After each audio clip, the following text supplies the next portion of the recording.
Buenos días, buenas noches, bueno, buenas tardes también igual. Espero que estés bien. Si no, la semana que viene o próximamente estés como mínimo un poquito mejor. Hoy lamento decir que el tema que traje para charlar en el podcast no es fresco. No, es totalmente reciclado. No es algo que se me acaba de ocurrir, sino que es algo que tenía escrito hace un tiempito. Pero lo adapté como para podcast. Y me parece que es como mínimo interesante. Así que tome la decisión de compartirlo. Y se posiciona cronológicamente en el día 25 de mayo de 2026. Sí, que fue hace un mes y medio. Fue mi cumple, porque cumplo ese día, todos los años el mismo día. Y todos los años es feriado, porque es el 25 de mayo. Que no estaba tan bueno, porque no sé, nunca pude llevar torta el día de mi cumple a la escuela. Igual toda la gente que cumple entre diciembre y febrero tampoco. Pero lo mío es a mitad de año. O sea. Pero igual tiene aura.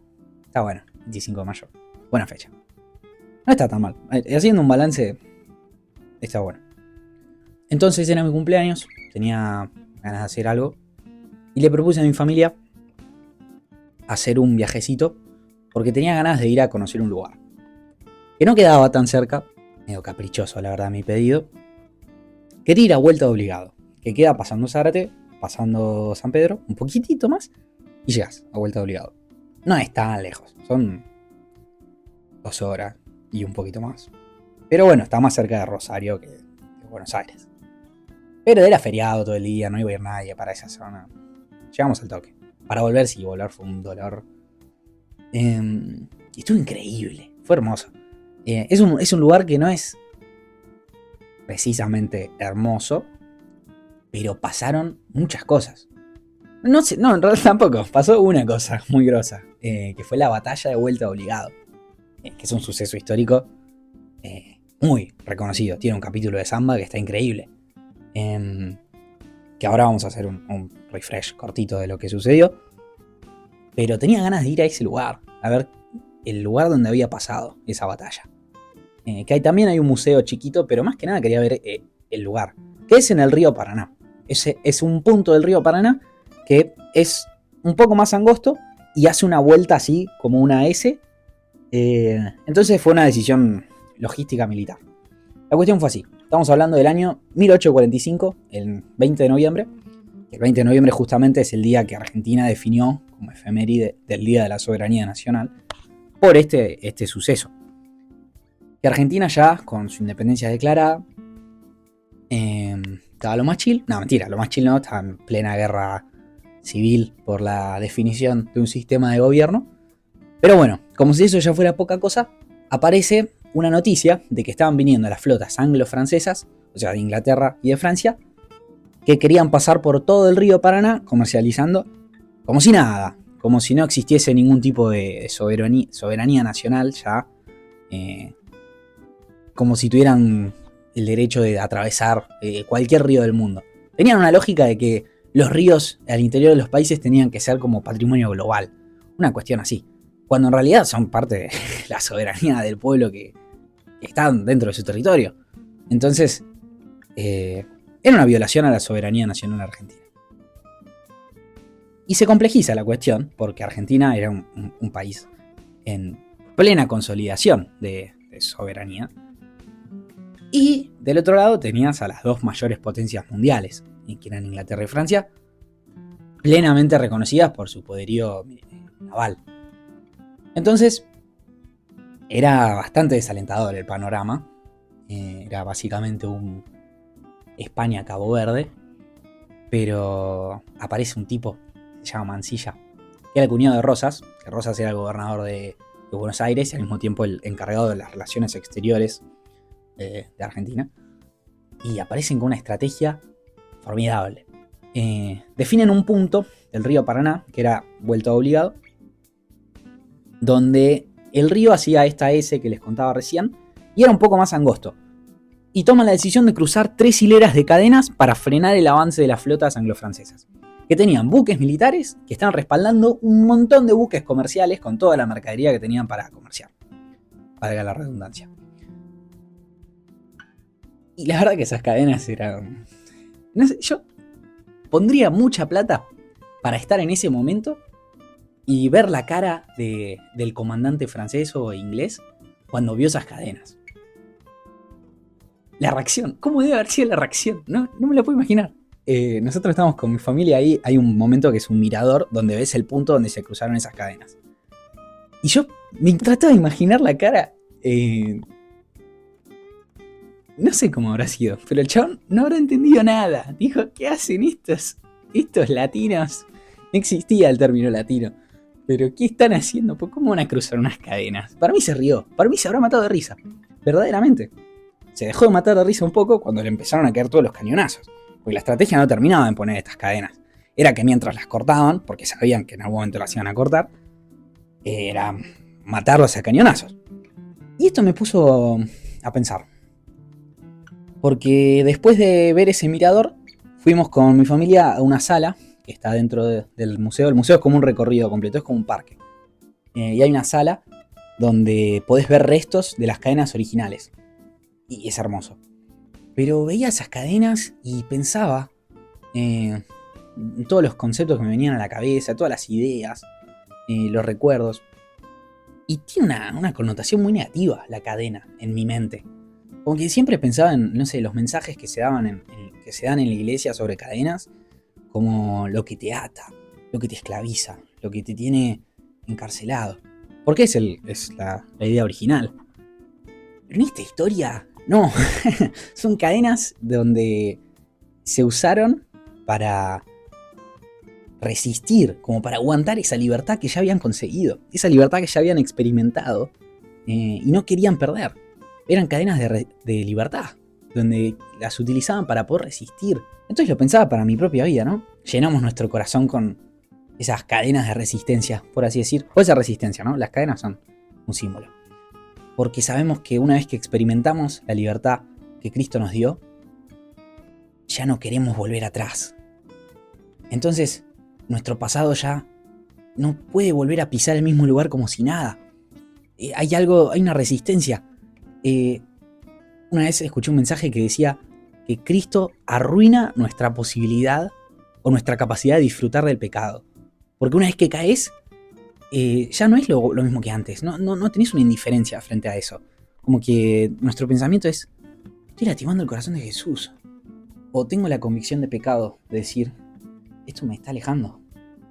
Entonces Jesús de cierta forma es como que da una frase que es buenísima. Y da una bendita insatisfacción. Una bendita insatisfacción. Y es eso, ¿no? Una imposibilidad de volver a disfrutar aquello de lo que Jesús me sacó. Y me encantó pensar en esto.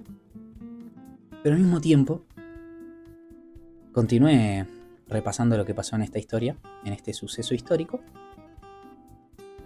Y resulta que esa batalla la perdimos. Los ingleses metieron 3 cañonazos y pasaron. Siguieron de largo por todo el Paraná. Y nada, me hizo pensar en lo mismo, ¿no? Como cuánto nosotros resistimos a no volver a ese pasado del que Jesús nos sacó. Pero a veces, con tanta facilidad, el enemigo termina rompiendo nuestra resistencia y volvemos ahí. Y me quedo ahí en la orilla, como los soldados que vieran a los ingleses pasando por el Paraná, mirando, con frustración. Pero continué leyendo la historia y viendo lo que pasó en Vuelta Obligado. Que yo pensaba que se llamaba Vuelta Obligado porque se volvieron obligados. Y no pasó eso. O sea, no voy a spoilear. Pero no es que vieron las cadenas y dijeron, perdón, listo, no vuelo más. No, verdaderamente no. Rompieron las cadenas y avanzaron. Se llama Vuelta Obligado porque Vuelta es la forma que hace el río en ese lugar y Obligado era el apellido del tipo que era el dueño de esa tierra. Me decepcionó un montón. Me decepcioné mucho cuando entendí por qué se llamaba así. Pero la verdad es que no se volvieron obligados cuando vieron las cadenas. Las rompieron y avanzaron. Y me decepcioné con eso. Pero pasó algo. Algo que es increíble. que rompieron las cadenas en vuelta obligado, pero cuando avanzaron y navegaron río arriba, no les compraron nada. Nadie les compró nada. Porque era un pueblo que había asumido su identidad de libre. Un pueblo que ya había experimentado ese gustito de libertad y ya no iba a volver a lo anterior. Ya no iba a dejar que el enemigo vuelva a tener ese poder que en algún momento había tenido sobre sus vidas. Fue un boicot comercial. Nadie les compró nada y nadie les vendió tampoco provisiones. Se tuvieron que volver. Y miren, les quiero leer algo, que es una carta del comandante. Si te digo te miento, pero no sé si es inglés o francés. No, es un comandante inglés, que le dice esto al rey, al ministro. Siento tener que informar a sus señorías que las pérdidas sufridas por las Fuerzas Unidas han sido muy grandes. Los argentinos han demostrado un valor y una constancia dignos de mejor causa. Sus fuerzas regulares mantuvieron sus puestos con increíble tenacidad. Y ahora va la respuesta del primer ministro. Hay límites para aguantar las insolencias. Y esta insolencia de Rosas es lo más inaudito que ha sucedido hasta ahora a un ministro inglés. ¿Hasta cuándo hay que estar sentado en la antesala de este jefe gaucho? Es increíble, esa carta es lo más. Es la frustración del enemigo que se tuvo que volver hecho un colador y con toda la mercadería que trajo. Porque no les compraron nada. No les compraron nada. Porque era un pueblo que había asumido su identidad como libre. Me vuelve loco, porque digo, está bien, puedo caer a veces en una batalla y puedo perder. A veces mi pasado aparece y trata de golpear la puerta y a veces abre. Pero hay algo que cambió en el interior, que es haber experimentado la libertad de Cristo, que arruinó mi capacidad de disfrutar del pasado, del pecado y del pasado también. Del pasado pecaminoso, no todo el pasado. Hay algo que cambió en el interior. Entonces una batalla ya no es perder la guerra, que es un cliché esa frase, pero aplica. Y me encanta. Y me parece que tenemos un plus muy grande nosotros por sobre Rosas y Mansilla, y es que ellos pelearon con meras fuerzas humanas. Y nosotros no estamos solos en esta pelea, sino que tenemos al Espíritu Santo, que no es simplemente algo, no es una energía, una vibra, es una persona, es la tercera persona de la Trinidad. Tiene muchísimo poder. Dice la Biblia que el mismo poder que levantó a Cristo de entre los muertos ahora habita en nosotros. Es un montón, es una banda. Y tenemos a Cristo habitando en nosotros a través del Espíritu Santo. Entonces, por sobre Mansilla y Rosas, nosotros tenemos al Espíritu Santo para luchar esta batalla. Y así como Argentina comienza su primer gobierno patrio en 1810, su declaración de independencia en 1816, el 9 de julio, que falta poquito, y en 1845, después de un montón de años tenían las mismas luchas, nos pasa lo mismo. Un día aceptaste a Jesús en tu corazón, ¿o no? Pero si lo hiciste, ese día fuiste declarado libre, porque tu libertad fue comprada a precio alto, que fue precio de sangre y de Cristo. Y desde ese día entramos en un proceso de santificación, donde día a día vamos conociendo más a Jesús y pareciéndonos más a Él, y disfrutando cada vez más de esa libertad, de gloria en gloria como en un espejo reflejado, transformándonos en la imagen de Cristo. Y ese mismo proceso por el que pasó Argentina, nosotros pasamos día a día. Entonces este viaje fue prime, fue buenísimo. La verdad que lo disfruté un montón. Me llevó a pensar un montón sobre esto y le saqué un poquito de connotación negativa a las cadenas. Ya no las pienso solamente como un símbolo de esclavitud o algo así. Me parece que las cadenas tienen mucho de libertad y no la estábamos viendo. Por lo que bueno, te saludo, te digo que te quiero mucho. Gracias por escuchar, espero que te sirva. A mí me sirve si lo compartís también con otras personas. Y nada, amigo, te mando un abrazo muy grande y saludos.